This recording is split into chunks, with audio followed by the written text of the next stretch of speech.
Bon après-midi, chers frères et sœurs. Soyez les bienvenus sur Anjombolo TV.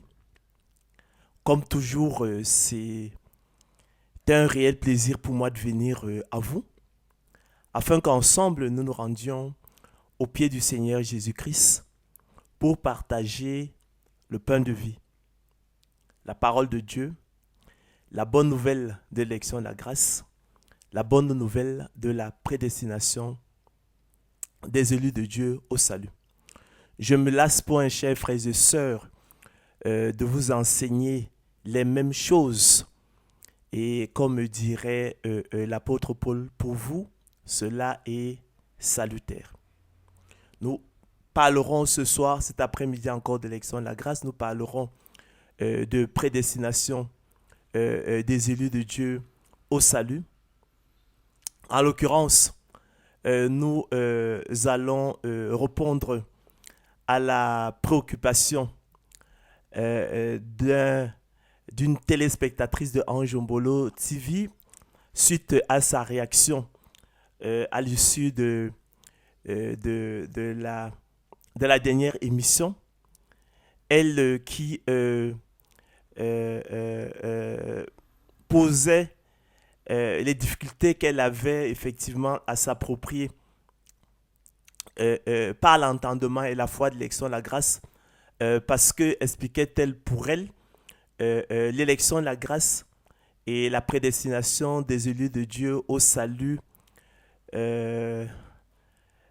parlaient ou renvoyaient forcément à la partialité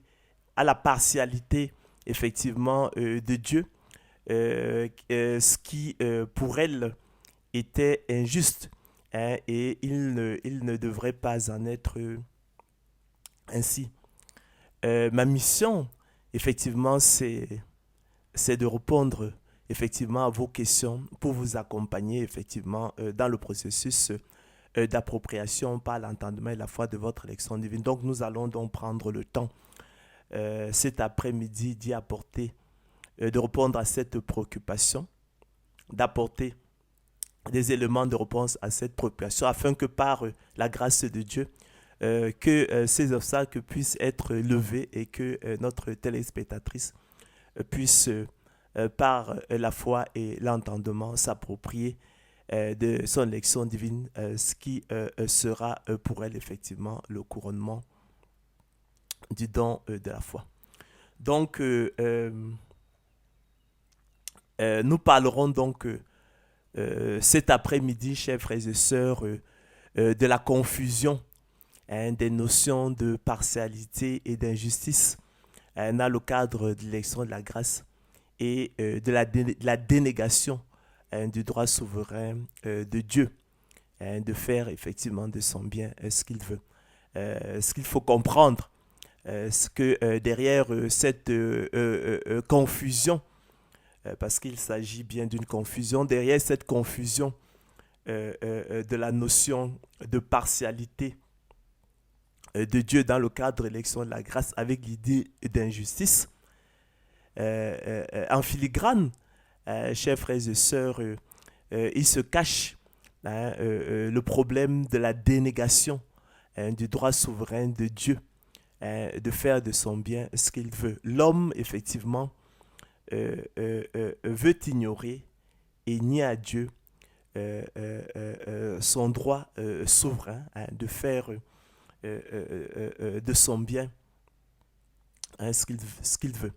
Donc la conférence de ce soir, je l'ai donc intitulée « Comment confondent-ils la partialité de Dieu dans le cadre de l'élection de la grâce avec l'idée d'injustice et lui dénie-t-il, hein, son droit souverain ?» Donc comment confondent-ils la partialité de Dieu dans le cadre de l'élection de la grâce avec l'idée d'injustice et lui dénie-t-il, hein, son droit souverain, ou l'analogie secrète entre le pourboire et l'élection de la grâce. Chers frères et sœurs,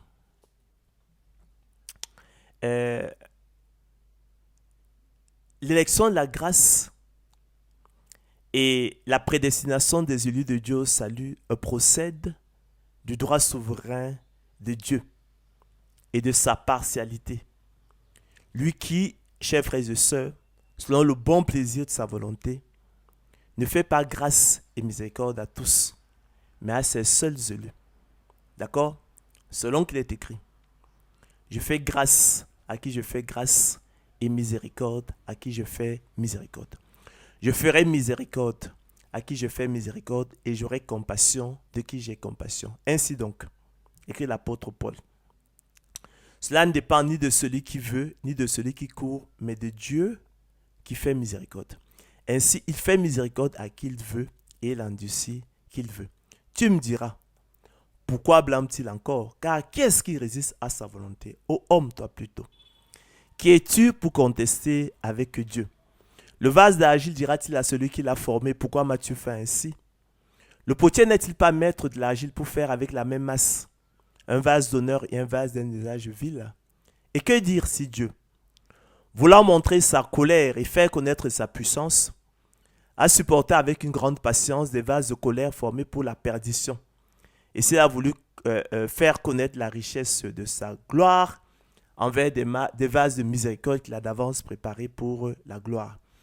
Ainsi nous a-t-il appelés, non seulement d'entre les Juifs, mais encore d'entre les païens. Donc de la sorte, de cette façon, de la manière qui vient d'être décrite, selon ce plan de miséricorde, nous a-t-il appelés non seulement d'entre les Juifs, mais encore d'entre les païens. La partialité de Dieu dans le cadre de l'élection de la grâce, lui qui n'est pas neutre, mais a ses préférés, ses bien-aimés, ses héritiers, son peuple, sa famille, son épouse, ses élus, lesquels sont des vases de miséricorde qu'il a d'avance préparés pour la gloire, semble troubler le sens commun. C'est ce qu'il ressort effectivement de la réaction de notre téléspectatrice. Donc, je disais que la partialité de Dieu, dans le cadre de l'élection de la grâce, lui qui n'est pas neutre, mais a ses préférés, ses bien-aimés, ses héritiers, son peuple, sa famille, son épouse, ses élus, lesquels sont des vases de miséricorde qu'il a d'avance préparés pour la gloire, semble troubler le sens commun, qui d'une part lui dénie son droit souverain de faire de son bien ce qu'il veut, selon qu'il est écrit. Ne m'est-il pas permis de faire de mon bien ce que je veux? Ou vois-tu d'un mauvais œil que je sois bon? Et d'autre part, croyez discerner de l'injustice, confondant ainsi à tort partialité et injustice, selon qu'il est écrit. Que dirons-nous donc? Y a-t-il en Dieu de l'injustice? Loin de là. Écrit l'apôtre Paul, car il a dit à Moïse, je ferai miséricorde à qui je fais miséricorde et j'aurai compassion de qui j'ai compassion. Je fais grâce à qui je fais grâce et miséricorde à qui je fais miséricorde. En effet, chers frères et sœurs, l'élection de la grâce, nous ne le dirons jamais assez, est un plan de miséricorde divine et non de condamnation. Or, la miséricorde, chers frères et sœurs, nous l'avons souvent dit, n'est pas un droit et personne ne saurait l'exiger. En usant de sa miséricorde à l'égard de certains et non de tous, selon le bon plaisir de sa volonté. L'Éternel, chers frères et sœurs, ne condamne aucunement l'innocent, ni ne lui fait tort, et reste donc de ce point de vue juste. Il use simplement, chers frères et sœurs, de son droit souverain, en faisant de son bien ce qu'il veut. En l'occurrence, il le distribue gratuitement à ceux qui n'y ont point droit, au regard de leur vie d'impiété et d'iniquité. Chers frères et sœurs, derrière la confusion de la partialité de Dieu dans le cadre de l'élection de la grâce avec l'idée d'injustice se cache donc en filigrane la dénégation du droit souverain de Dieu de faire de son bien ce qu'il veut et objet de la querelle rapportée par le Seigneur de gloire Jésus-Christ dans la parabole des ouvriers loués à différentes heures, selon qu'il est écrit. Ne m'est-il pas permis de faire de mon bien ce que je veux, ou vois-tu d'un mauvais œil que je sois bon? Donc, vous voyez que notre téléspectatrice n'est pas la première à tomber dans cette confusion, à se heurter à ce risque de confusion. Il y a à la lumière, effectivement, la parabole des ouvriers à différentes heures, on comprend que les premiers ouvriers, effectivement, lorsqu'ils vinrent pour recevoir, effectivement, euh, leur, euh, leur salaire, effectivement, se sont heurtés, effectivement, à la même confusion. Hein. Voilà. Donc, après avoir défini, chers frères et sœurs, les notions d'injustice et de partialité, relevé leurs points de convergence et de divergence, réitérer le droit souverain de Dieu dans ce monde qu'il a créé, nous prendrons le témoignage de l'Écriture, chers frères et sœurs, sur la justice infaillible de Dieu et sa partialité, à travers notamment l'histoire biblique d'Israël. Israël, le peuple terrestre élu de Dieu, appelé à manifester la gloire de l'Éternel Dieu parmi les nations. La parabole des ouvriers à différentes heures et le mode de distribution des dons spirituels pour rappeler que l'Éternel, chers frères et sœurs, dans le cadre de l'élection de la grâce, est un Dieu partial, oui, juste, d'accord, et souverain. Nous éclairerons au passage les lecteurs en dévoilant l'analogie secrète entre le pourboire et l'élection de la grâce qui procèdent tous les deux du choix discrétionnaire de Dieu, lequel ne relève ni du droit, ni de la justice, ni de l'injustice, mais, chers frères et sœurs, du bon plaisir, de la volonté de Dieu. Donc, nous voyons donc que le sens commun confond malheureusement, effectivement, la partialité de Dieu dans le cadre de l'élection de la grâce avec l'idée d'injustice. Et que cette confusion, en fait, cache en filigrane une dénégation du droit souverain de Dieu de faire de son bien ce qu'il veut. L'homme qui, dans sa présomption, veut ignorer et dénier à Dieu son droit de faire de son bien ce qu'il veut. Ça nous renvoie là à la parabole effectivement des ouvriers loués effectivement à différentes heures. Alors, nous allons donc, dans un premier temps, comme nous l'avons dit, rappeler les notions d'injustice, de partialité, de droit souverain de Dieu. Parce qu'il faut que nous sachions en fait de quoi nous parlions. D'accord? C'est quoi l'injustice? D'accord? C'est quoi la partialité? Quels sont les points de convergence? Quels sont les points de divergence? Quelles sont les lignes de démarcation? Quelle est la frontière? Afin que dans le cas de l'élection de la grâce, qu'il n'y ait plus de confusion. Alors, s'agissant premièrement de l'injustice, fondamentalement, je l'ai souvent dit, elle consiste à condamner l'innocent ou à lui faire tort. D'accord? C'est ce dont il est question. Donc, fondamentalement, l'injustice consiste à condamner l'innocent ou à lui faire tort, selon qu'il est écrit. Alors, l'un des malfaiteurs crucifiés injuriait le Seigneur Jésus, disant, « N'es-tu pas le Christ? Sauve-toi toi-même et sauve-nous. » Mais l'autre le reprenait et disait, « Ne crains-tu pas Dieu, toi qui subis la même condamnation? Pour nous, c'est justice, car nous recevons ce qu'ont mérité nos crimes. Mais celui-là n'a rien fait de mal, c'est injustice. » Ça, on est dans Luc 23, 39 à 41. C'est ce qui ressort fondamentalement, chers frères et sœurs, de la réponse du maître de la maison. À ceux des ouvriers qui, recevant leur salaire, car le soir fut venu, murmurèrent contre lui selon qu'il est écrit. Mon ami, je ne te fais pas tort. N'es-tu pas convenu avec moi d'un denier? Prends ce qui te revient et va-t'en. Je vais donner à ce dernier tant, je vais donner à ce dernier autant. Ne m'est-il pas permis de faire de mon bien ce que je veux, ou vois-tu d'un mauvais œil que je sois bon? Donc, à la lumière donc, de l'Écriture, on comprend donc que fondamentalement, l'injustice, fondamentalement, consiste à condamner l'innocent ou à lui faire tort. C'est ce qu'il faut comprendre. D'accord? Voilà. Par conséquent, à partir du moment où il n'y a pas de condamnation de l'innocent, à partir du moment où on ne lui fait pas tort, on ne tombe pas dans le domaine de l'injustice. D'accord? Alors, la partialité, par contre, chers frères et sœurs, est le fait de ne pas être neutre et d'avoir une préférence. D'accord? Donc la partialité, par contre, est le fait de ne pas être neutre et d'avoir une préférence. Elle consiste à ne pas traiter les hommes de la même façon. D'accord?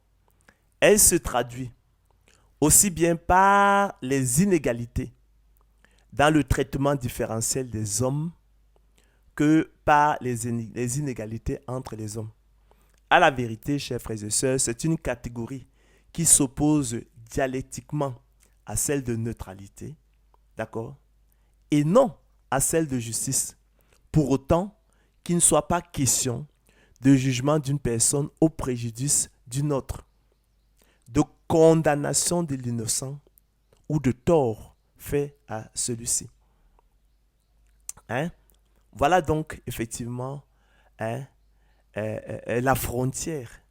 À partir du moment où il est question du jugement d'une personne au préjudice d'une autre, de condamnation de l'innocent ou de tort fait à celui-ci, hein, la partialité devient injustice.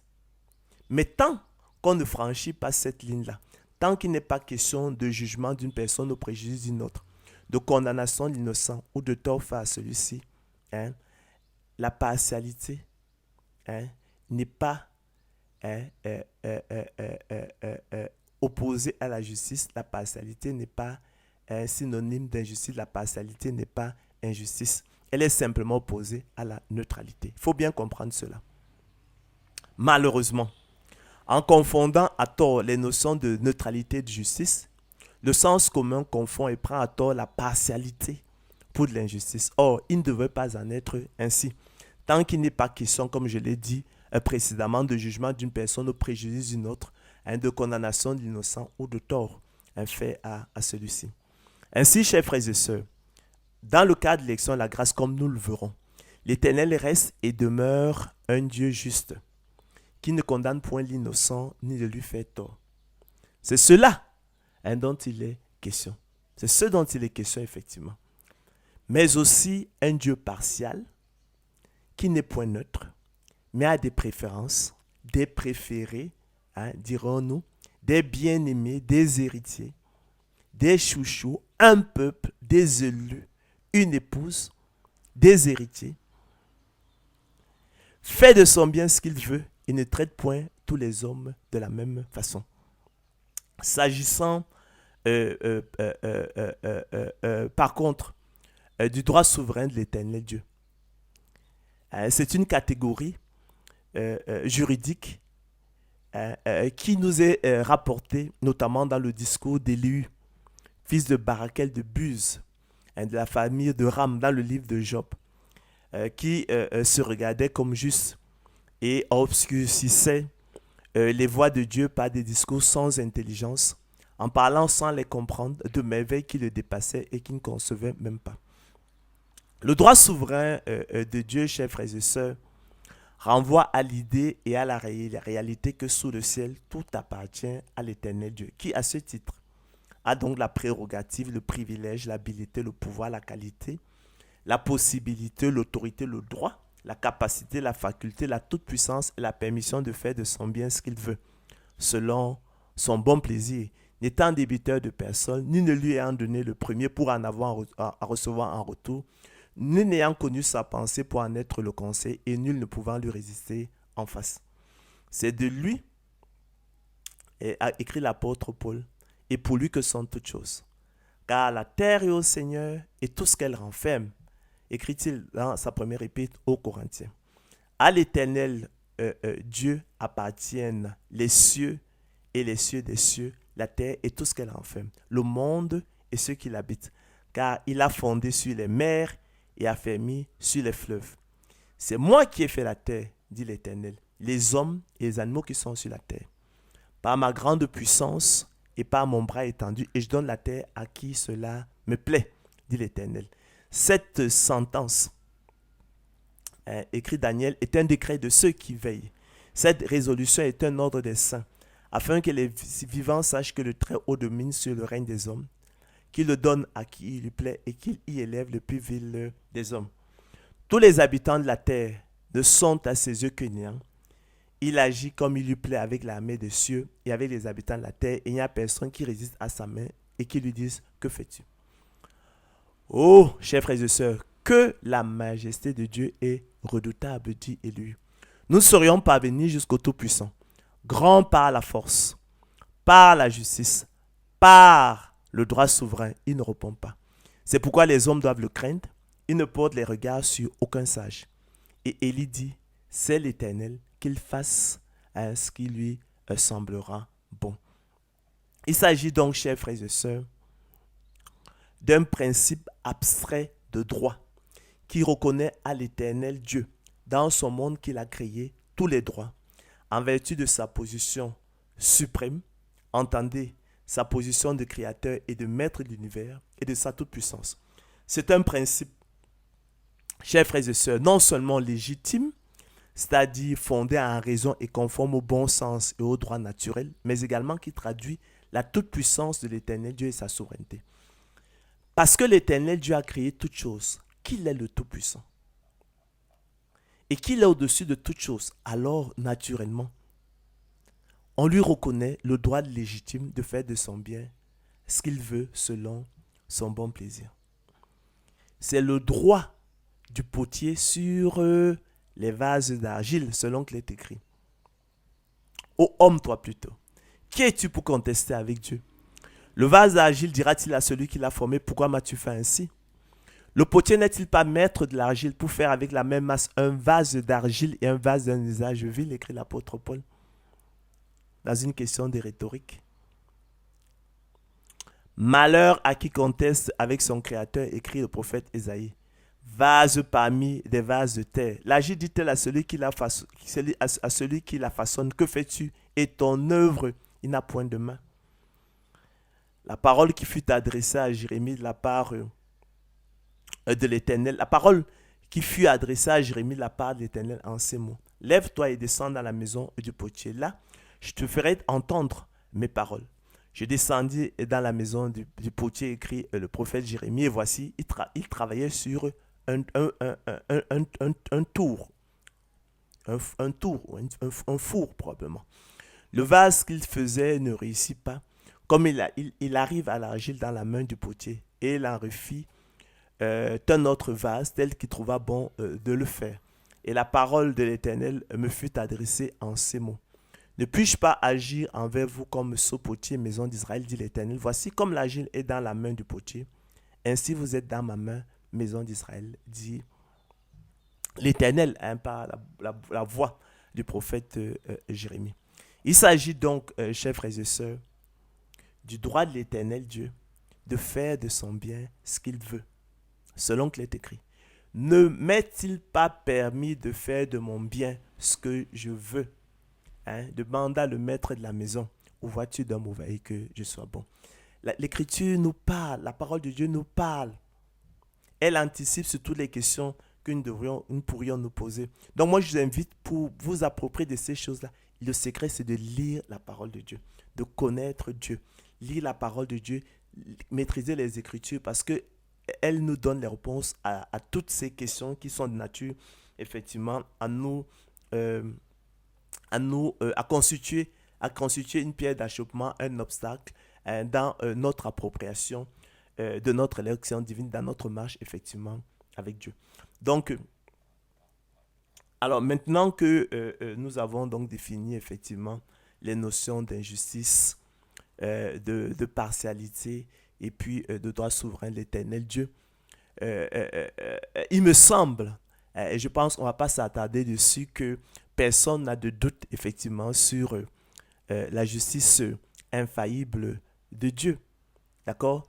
Le témoignage de l'Écriture est constant à ce propos. Donc, l'Éternel, chers frères et sœurs, est un Dieu juste. D'accord? Qui ne condamne point l'innocent, ni ne lui fait tort. D'accord? C'est en cela que réside la justice de Dieu. Tel est le témoignage constant de l'Écriture selon qu'il est écrit. Dieu renverserait-il le droit? Le Tout-Puissant renverserait-il la justice? Non, certes, Dieu ne commet pas l'iniquité. Le Tout-Puissant ne viole pas la justice, car l'Éternel est juste, il aime la justice. Les hommes droits contemple sa face. Ainsi parle l'Éternel, que le sage ne se glorifie pas de sa sagesse, que le fort ne se glorifie pas de sa force, que le riche ne se glorifie pas de sa richesse, mais que celui qui veut se glorifie d'avoir de l'intelligence et de me connaître, de savoir que je suis l'Éternel qui exerce la bonté, le droit et la justice sur la terre. Car c'est à cela que je prends plaisir, dit l'Éternel. Oh, que la majesté de Dieu est redoutable. Nous l'avons vu. Nous ne serons pas venir jusqu'au Tout-Puissant. Grand par la force, par la justice, par le droit souverain, il ne répond pas. C'est pourquoi les hommes doivent le craindre. Ils ne portent les regards sur aucun sage. Cieux, prêtez l'oreille et je parlerai. Ça, c'est le cantique de Moïse. Terre, écoutez les paroles de ma bouche. Que mes instructions se répandent comme la pluie et que ma parole tombe comme la rosée, comme des ondées sur la verdure, comme des gouttes d'eau sur l'herbe. Car je proclamerai le nom de l'Éternel. Rendez gloire à notre Dieu. Il est le rocher. Ses œuvres sont parfaites, car toutes ses voies sont justes. C'est un Dieu fidèle et sans iniquité. Il est juste et droit. Tu es juste, ô Éternel, dit le psalmiste, et tes jugements sont équitables. Tu fondes tes préceptes sur la justice et sur la plus grande fidélité. L'Éternel est juste dans toutes ses voies et miséricordieux dans toutes ses œuvres. Donc, sur la question de l'élection de la grâce, il faut aborder ces questions avec beaucoup d'humilité, un cœur humble, honnête et bon, et vous dire plutôt que c'est vous qui ne comprenez pas qu'il y a des blocages dans votre tête. Il y a des blocages dans votre tête. Alors, on nous parle, on parle de la partialité de Dieu que l'on confond effectivement avec de l'injustice. Hein? Chers frères et sœurs, je voudrais dire que derrière cette confusion, il se cache un problème. Il se cache en filigrane un problème de dénégation, hein, du droit souverain de Dieu, de faire de son bien ce qu'il veut. En fait, c'est ce qu'il y a derrière en filigrane. D'accord? Alors, permettez-moi déjà, chers frères et sœurs, de rappeler que la partialité de Dieu, ce n'est pas une imagination de l'élection de la grâce, mais que la partialité fait partie en fait des attributs de Dieu. D'accord?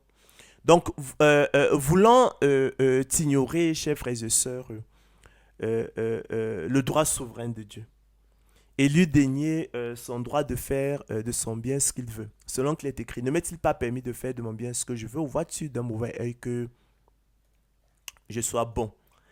Et contestant son choix souverain dès avant la fondation du monde, selon le bon plaisir de sa volonté. Certains, à tort, chers frères et sœurs, accusent l'élection, la grâce et la prédestination des îles de Dieu au salut de faire du Très-Haut un Dieu partial, en contradiction ouverte avec sa parole qui affirme qu'il juge selon l'œuvre de chacun sans acception de personne. Chers frères et sœurs, ce procès fait à l'élection de la grâce pour partialité et contradiction avec les Écritures ne semble pas pouvoir résister bien longtemps à l'épreuve du feu des Écritures, au regard des récits bibliques concordants attestant de la partialité de Dieu, attribut divin, je l'ai dit, qui n'est pas pour ainsi dire fruit de l'imagination et l'élection de la grâce. Nous passerons ainsi à revue tour à tour l'histoire biblique d'Israël. D'accord? La parabole des ouvriers lui à différentes heures, j'en ai parlé précédemment, ainsi que le mode de distribution des dons spirituels, pour vous prouver qu'effectivement, la partialité fait partie des attributs du Dieu juste. Hein? La partialité fait partie des attributs du Dieu juste. D'accord? Donc, la partialité n'est pas synonyme d'injustice. Hein?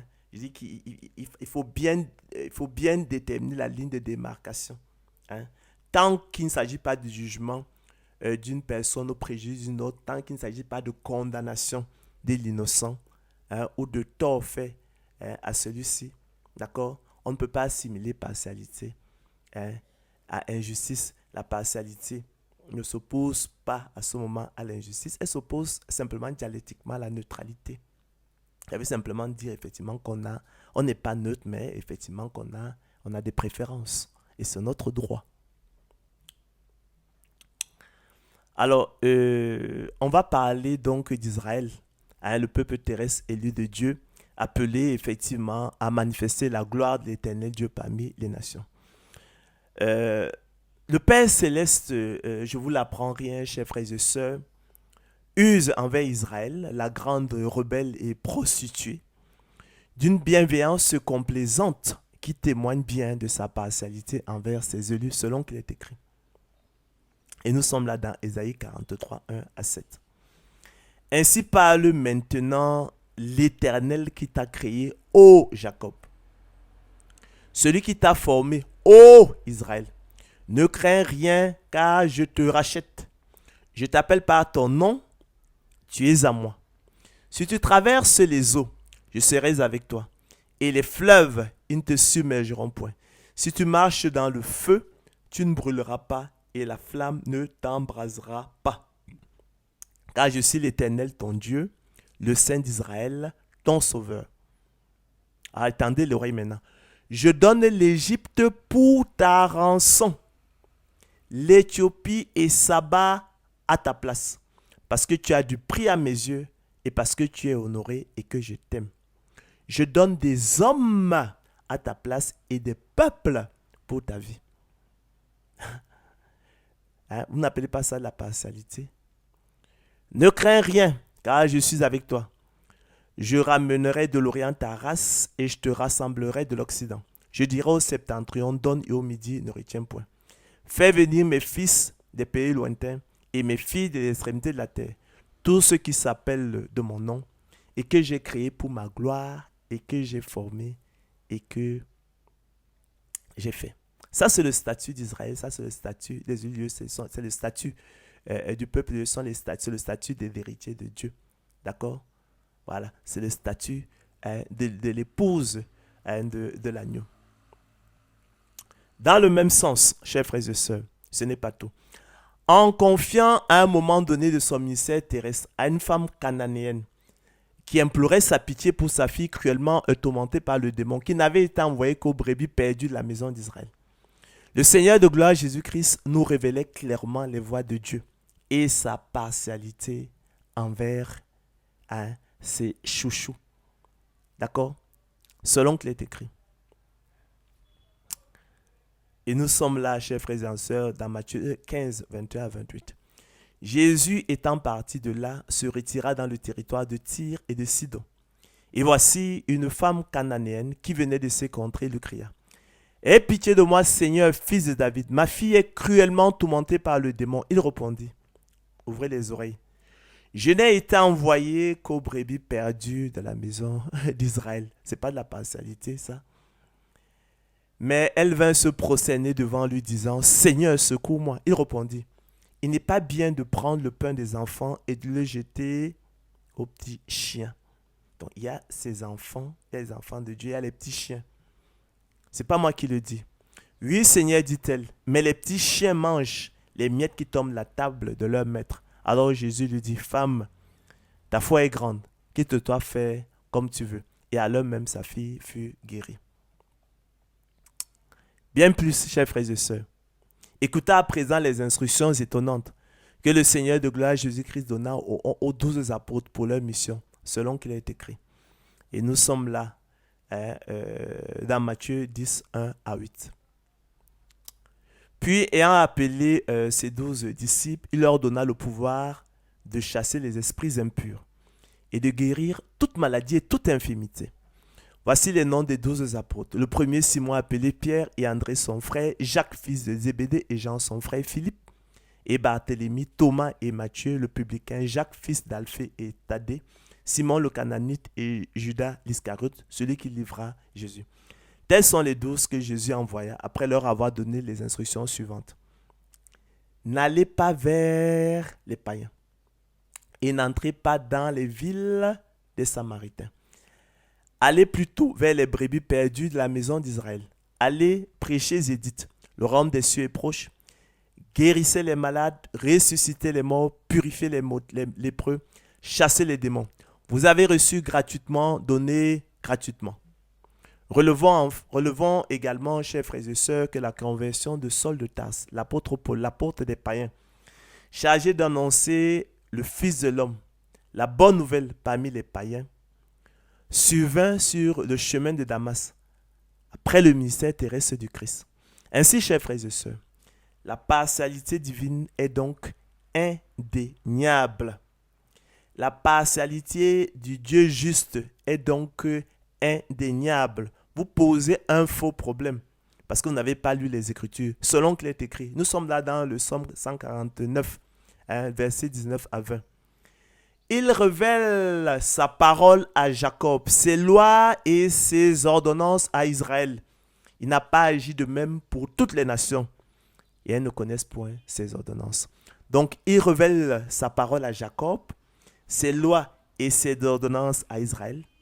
Il n'a pas agi de même pour toutes les nations et elles ne connaissent point ses ordonnances. Ainsi, chers frères et sœurs, plutôt que de vouloir contester sans cesse avec Dieu, en obscurcissant ses voix par des discours sans intelligence, parlant sans les comprendre de merveilles qui le dépassent et qui ne conçoit même pas, l'homme gagnerait à mieux connaître Dieu par une lecture assidue de la Bible, avec un cœur humble, honnête et bon, et non en se fondant sur la vanité de ses propres pensées, qui le conduiront inéluctablement à une compréhension de la nature de Dieu tragiquement fausse. Alors, poursuivons avec le témoignage de l'Écriture sur la partialité du Dieu, du Dieu, du Dieu très saint, du Dieu très juste, du Dieu juste, avec effectivement la parabole des ouvriers loués à différentes heures. Il s'agit, chers frères et sœurs, d'une parabole relatée par le Seigneur de gloire Jésus-Christ à Matthieu 20, 1 à 15. Comme toutes les paraboles de Jésus, la parabole des ouvriers loués à différentes heures est riche d'enseignements. En l'occurrence, elle nous instruit, je vais dire, sur la partialité et la justice infaillible de Dieu. Le juste juge et législateur, le Père céleste, le maître de la maison, réservant un traitement de faveur aux ouvriers loués à la 11e heure et suscitant l'indignation et la réprobation des premiers. D'accord? Selon qu'il est écrit. Le royaume des cieux est semblable à un maître de maison qui sortit dès le matin afin de louer des ouvriers pour sa vigne. Il convint avec eux d'un denier par jour et les envoya à sa vigne. Il sortit vers la 3e heure et il en vit d'autres qui étaient sur la place sans rien faire. Il leur dit, allez aussi à ma vigne et je vous donnerai ce qui sera raisonnable. Et ils y allèrent. Il sortit de nouveau vers la 6e heure et vers la 9e et il en fit de même. Étant sorti, chers frères et sœurs, vers la 11e heure, il en trouva d'autres qui étaient sur la place et il leur dit, pourquoi vous tenez-vous ici toute la journée sans rien faire? Il lui répondit, c'est que personne ne nous a loués. Allez aussi à ma vigne, leur dit-il. Quand le soir fut venu, chers frères et sœurs, le maître de la vigne dit à son intendant, appelle les ouvriers et paye-leur le salaire en allant des derniers aux premiers. Ceux de la 11e heure vinrent, chers frères et sœurs, et reçurent chacun un denier. Les premiers vinrent ensuite, croyant recevoir davantage. Mais ils reçurent aussi chacun un denier. En le recevant, ils murmuraient contre le maître de la maison et dirent, ces derniers n'ont travaillé qu'une heure et tu les traites à l'égal de nous, qui avons supporté la fatigue du jour et la chaleur. Il répondit à l'un d'eux, mon ami, je ne te fais pas tort. N'es-tu pas convenu avec moi d'un denier? Prends ce qui te revient et va-t'en. Je vais donner à ce dernier autant qu'à toi. Je vais donner à ce dernier tant. Ne m'est-il pas permis de faire de mon bien ce que je veux? Ou vois-tu d'un mauvais œil que je sois bon? Donc vous voyez dans la parabole des ouvriers à différentes heures, la partialité de Dieu qui est à l'œuvre. D'un certain point de vue, effectivement, on aurait pu penser qu'ayant pas travaillé la même durée de temps, ils n'avaient pas droit au même salaire. Mais c'est se tromper un peu parce qu'ici, ils avaient convenu avec le maître de la maison d'un denier par jour. Ils ont reçu le salaire convenu. Donc, le maître de la maison ne leur a aucunement fait tort. Il n'a fait tort à personne. En revanche, on ne saurait lui dénier, hein, ignorer son droit de faire de son bien ce qu'il veut. S'il il veut même donner 1 milliard de deniers et à quelqu'un, il en a effectivement le droit. Donc c'est de la confusion mentale et il est bon effectivement de retourner aux Écritures effectivement pour trancher ces choses-là pour que vous ne soyez pas emportés à tout vent de doctrine par la séduction des hommes, la philosophie et les choses semblables. L'Écriture effectivement a anticipé sur toutes ces sous tous ces pieds d'achoppement et ces questions-là sont tranchées pour qu'on se donne la peine effectivement de parcourir les Écritures. Alors, dernier élément, chers frères et sœurs, sur la partialité de Dieu, qui n'est pas propre, effectivement, qui n'est pas le fait de l'élection de la grâce, c'est le mode de distribution des dons spirituels. D'accord. Vous savez que l'Écriture nous rappelle qu'un seul et même esprit opère ces choses, les donna à chacun en particulier comme il le veut, selon son bon plaisir. Et ça traduit donc effectivement sa partialité. Donc, la distribution des dons spirituels dans le corps de Christ, chers frères et sœurs, témoigne également de la partialité de Dieu. En effet, l'apôtre Paul nous enseigne que Dieu les distribue à chacun en particulier comme il veut, selon le bon plaisir de sa volonté, selon qu'il est écrit. Et nous sommes là, chers frères et sœurs, dans 1 Corinthiens 12, hein, qui traite justement des dons spirituels. Pour ce qui concerne les dons spirituels, écrit l'apôtre Paul. Je ne veux pas, frères, dit-il, que vous soyez dans l'ignorance. Vous savez que lorsque vous étiez païen, vous vous laissiez entraîner vers les idoles muettes selon que vous étiez conduit. C'est pourquoi je vous déclare que nul, s'il ne parle pas l'Esprit de Dieu, ne dit Jésus est anathème. Et que nul ne peut dire Jésus est le Seigneur si ce n'est pas le Saint-Esprit. Il y a diversité de dons, dit-il, mais le même Esprit. Diversité de ministères, mais le même Seigneur. Diversité d'opérations, mais le même Dieu qui opère tout en tous. Or, à chacun, la manifestation de l'Esprit est donnée pour l'utilité commune. En effet, à l'un est donné par l'Esprit une parole de sagesse, à un autre une parole de connaissance selon le même Esprit, à un autre la foi par le même Esprit, à un autre le don des guérisons par le même Esprit, à un autre le don d'opérer des miracles, à un autre la prophétie, à un autre le discernement des esprits, à un autre la diversité des langues, à un autre l'interprétation des langues. D'accord? Un seul et même esprit opère toutes ces choses, les distribuant à chacun en particulier comme il veut. Car comme le corps est un et a plusieurs membres, et comme tous les membres du corps, malgré leur nombre, ne forment qu'un seul corps, ainsi en est-il de Christ. Nous avons tous en effet été baptisés dans un seul esprit pour former un seul corps, soit juif, soit grec, soit esclave, soit libre.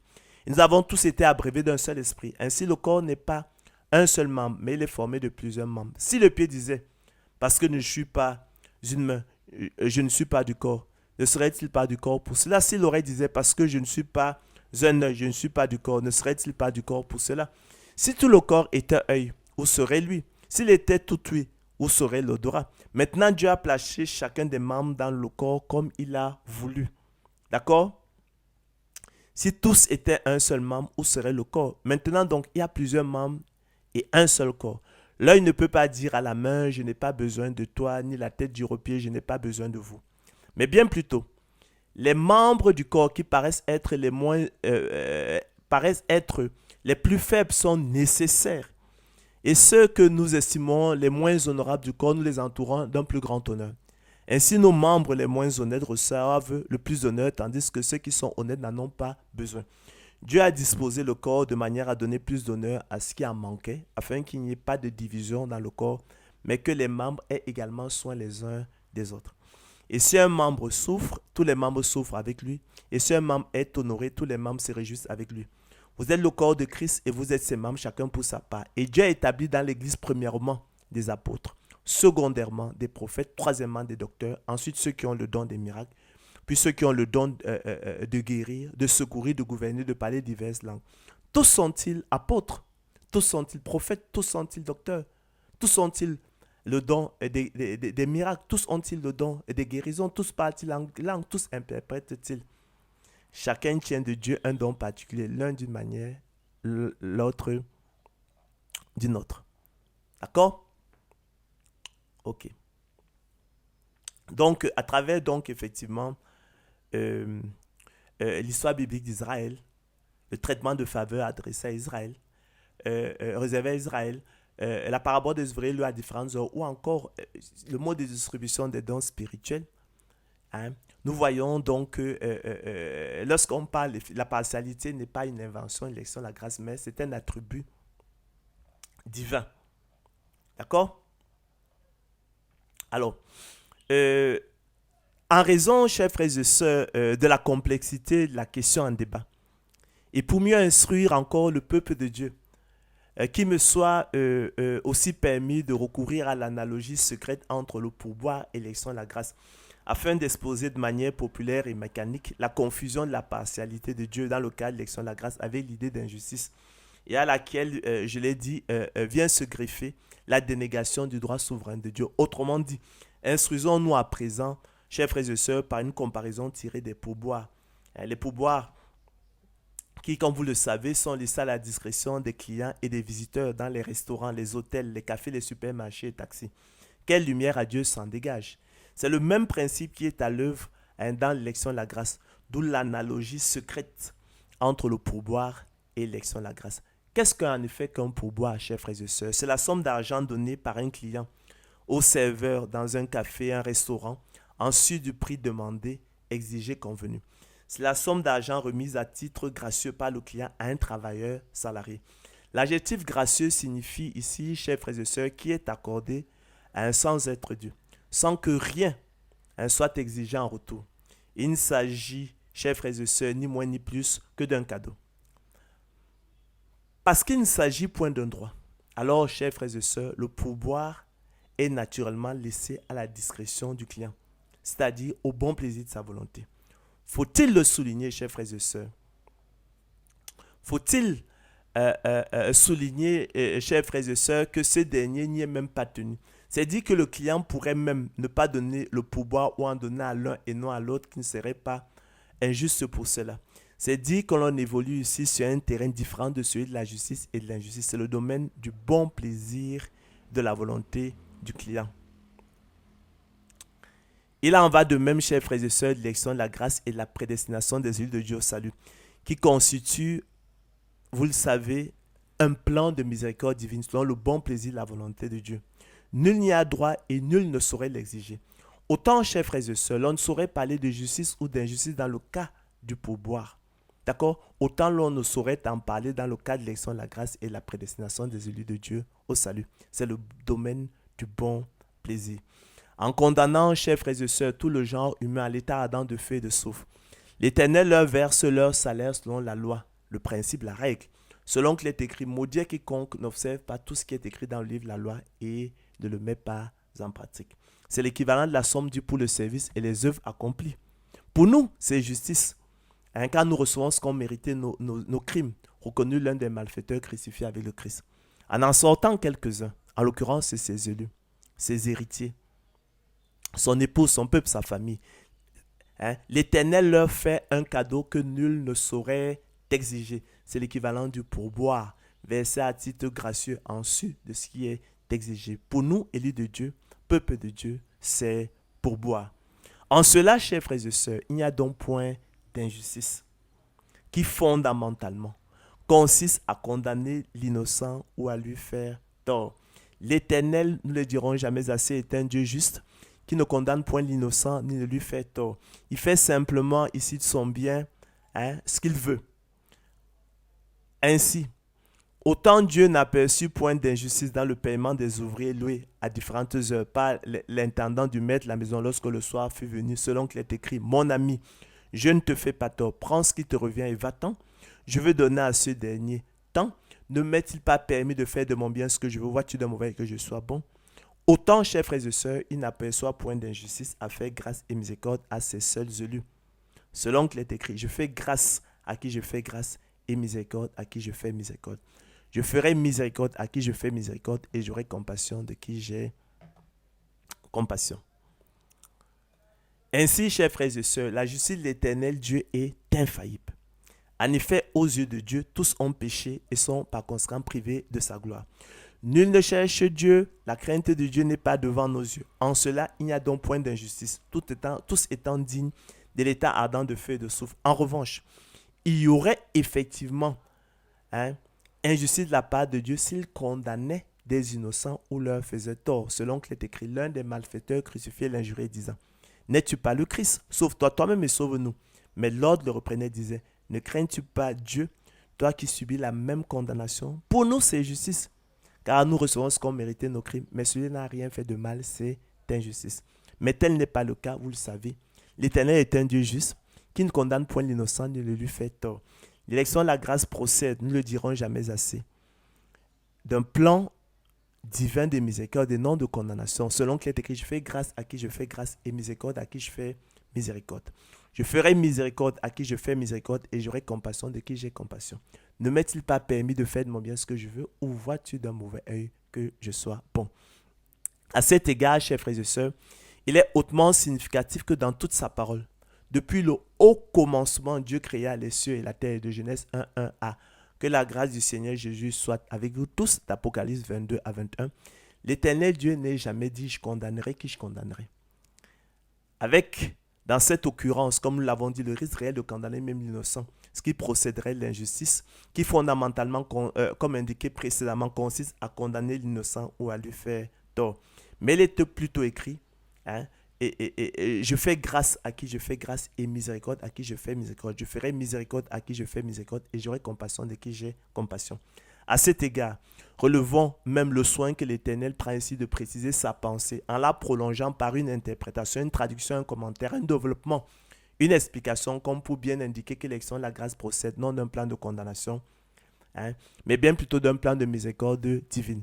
Or, la miséricorde, nous l'avons dit précédemment, n'est pas un droit et personne ne saurait l'exiger. La miséricorde ne procède ni du droit, ni de la justice, ni de l'injustice, mais du bon plaisir, au même titre que les pouvoirs. Ne confondons donc plus les choses. De même, chers frères et sœurs, la partialité de Dieu dans le cadre spécifique de l'élection de la grâce ne procède ni du droit, ni de la justice, ni de l'injustice, mais de la miséricorde divine. Plutôt que de voir, chers frères et sœurs, de l'injustice dans la partialité de Dieu, dans le cadre spécifique de l'élection de la grâce, il faudra au contraire souligner l'infinie richesse de la grâce de Dieu par sa bonté envers ses élus en Jésus-Christ et sa justice infaillible. De même que la méchanceté du cœur humain, qui dans sa présomption veut ignorer et dénier à Dieu son droit souverain de faire de son bien ce qu'il veut, et qui plus est, voit d'un mauvais œil que Dieu soit bon. La partialité de Dieu dans le cadre de l'élection de la grâce procède, chers frères et sœurs, du choix discrétionnaire de Dieu. La justice discrétionnelle, nous l'avons souvent dit, signifie qu'il confère à quelqu'un la libre décision. En effet, dans son droit souverain, Dieu a bien le droit de faire de son bien ce qu'il veut. En l'occurrence, d'introduire dans sa gloire ceux qui n'y ont point droit au regard de leur vie d'impiété et d'iniquité. En cela, chers frères et sœurs, et c'est là le principal, il ne condamne point l'innocent ni ne lui fait tort et demeure ainsi juste tout en faisant grâce et miséricorde à ses élus selon qu'il est écrit. Mon ami, je ne te fais pas tort. Prends ce qui te revient et va-t'en. Je vais donner à ce dernier temps. Ne m'est-il pas permis de faire de mon bien ce que je veux? Ou vois-tu d'un mauvais œil que je sois bon? Ainsi, chers frères et sœurs, l'Éternel est un Dieu partial. Oui, n'ayons pas peur des mots. Nous l'avons vu. Un Dieu juste. Oui. Oui, c'est tout à fait compatible. C'est pour dire qu'effectivement, dans le cas de l'élection de la grâce, il ne faut pas confondre partialité et injustice. Mais aussi un Dieu souverain dans son monde qu'il a créé. Il ne condamne point l'innocent ni ne lui fait tort. Il a des héritiers selon l'élection de la grâce qui procèdent du bon plaisir de sa volonté et traduit sa partialité et sa préférence pour eux. Sans élection de la grâce, nous l'avons souvent dit, chers frères et sœurs, personne ne serait sauvé.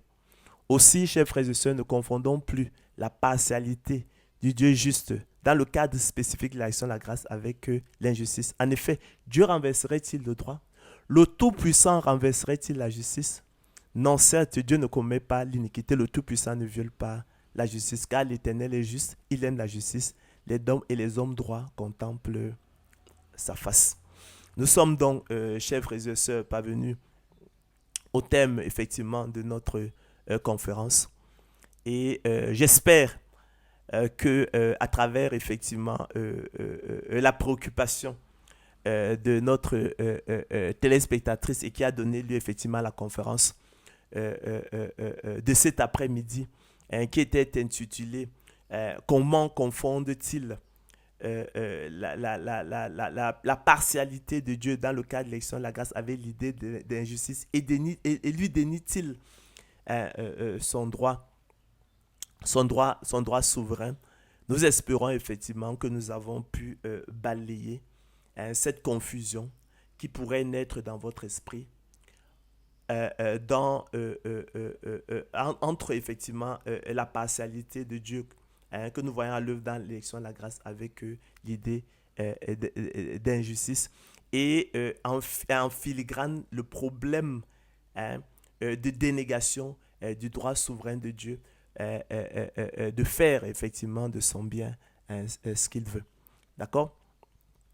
Très instructif, c'est la parabole des ouvriers loués à différentes heures sur la question, l'histoire biblique d'Israël, la grande prostituée et rebelle, mais qui bénéficie effectivement d'un traitement de faveur, l'Éternel qui est dans des peuples pour elle, qui vend l'Égypte, je ne sais pas, l'Éthiopie, pour elle. Hein.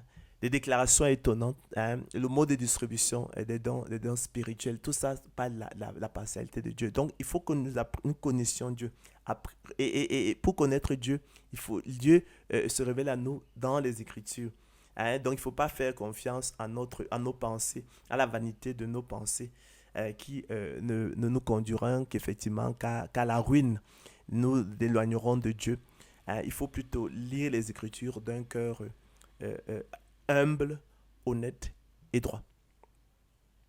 Donc, bon après-midi et à la prochaine. Que l'honneur, l'acclamation et les honneurs, naturellement, reviennent au Seigneur de gloire Jésus-Christ seul. Moi, je vous exhorte à lire les Écritures. Lisez les Écritures. Vous y trouverez toutes les réponses, effectivement, à vos préoccupations. Allez, à la prochaine. Restez connectés sur Ange Mbolo TV. Merci.